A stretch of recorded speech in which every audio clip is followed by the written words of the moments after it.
Good afternoon guys, andito na ang ating order sa Salada. Yun, ilang araw din bago dumating, sa mga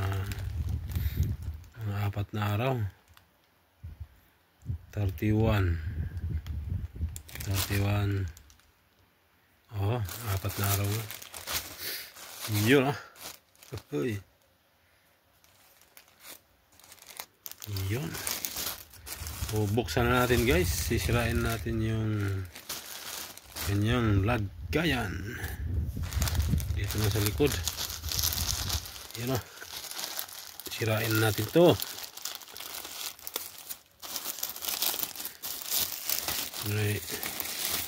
Yung charger ng cellphone ko. Hirap na hirap mag-charge. Sana ito okay na.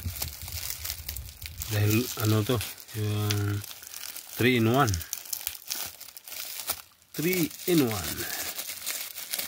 Agutin lang yata to dito. Grabe pagkabalot. Sirain na to.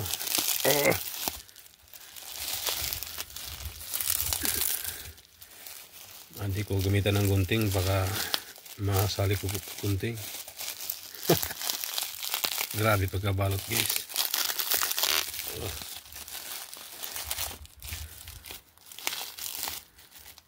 Makalabas na yata to. Parang lubid guys. Parang lubid. Bakit ayaw? Yun. Dahil hinila to pag ano. Kunin mo natin yung charger. Yun, itim. Tama yung order ko. Ito yung charger na ano guys, 3-in-1.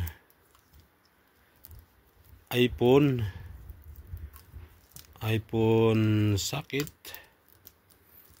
iPhone connector, at saka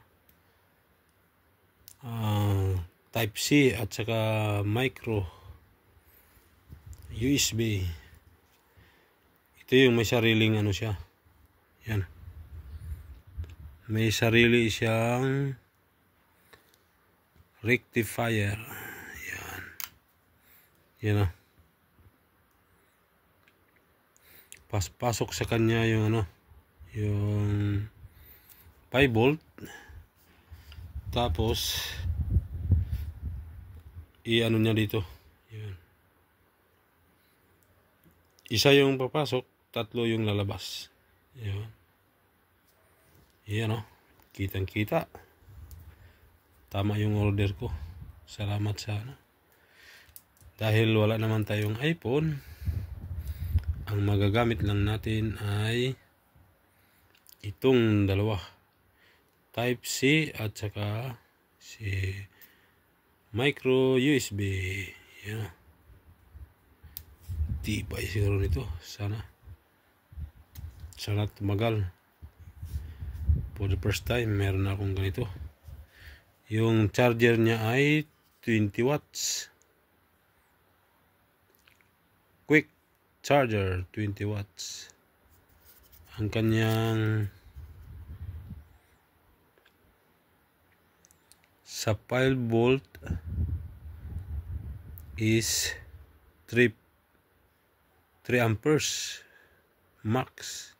Sa 9 volt 2.4 amperes max. Sa 12 volt 1.5 amperes max.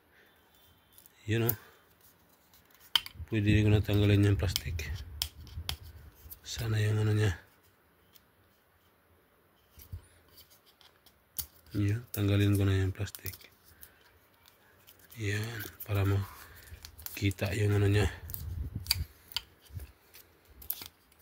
Yung charger na in-order ko nung nakaraan, para yan sa cellphone ng anak ko. Dahil ang cellphone na ang pre na charger, nako, napakatagal mag full bar. Hoy. Ito na. Kitang kita. Quick charger 20 watts. Sana nga. Pero sobrang gaan. Huwag ka tawawarik man. Ito raw sa loob, ito raw ang 100 watts. Yung charger ang mababa. Pero ito kasi may sarili siyang TDE. Yan. Meron siyang IC. Yan. May sarili siyang rectifier na naghahati sa tatlo. Yung input na niya, itong 4 pin na nanggagaling sa charger, dito pumasok yung 8 pin o yung 4 pin, inano na siya, meron na siyang separator sa pagdating dito sa loob.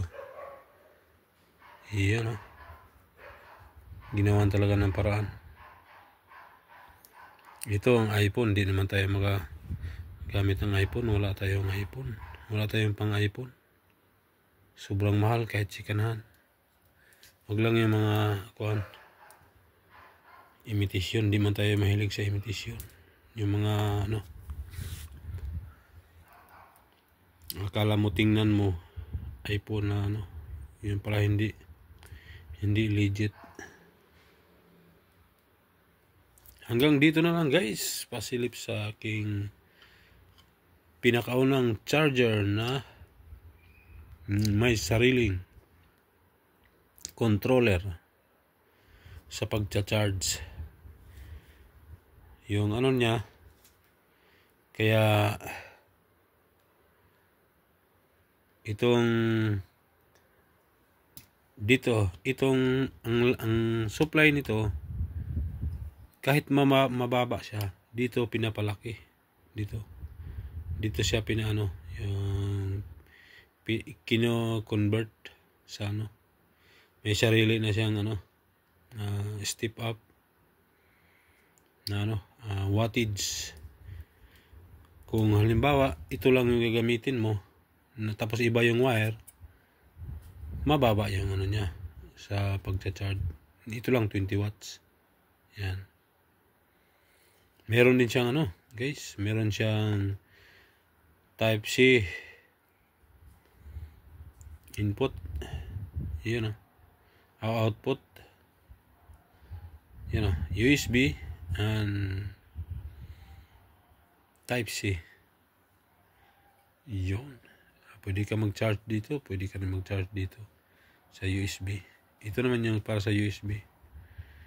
Kagaya ko, meron akong C-type, kabilaan C-type, input C-type, output C-type. Meron ako yung sa bagong cellphone ko, kaya magagamit ko siya in case na masira, yung may reserba para sa sa bago natin cellphone. Hanggang dito na lang guys. Sana tumagal ang aking bagong charger. Bye bye.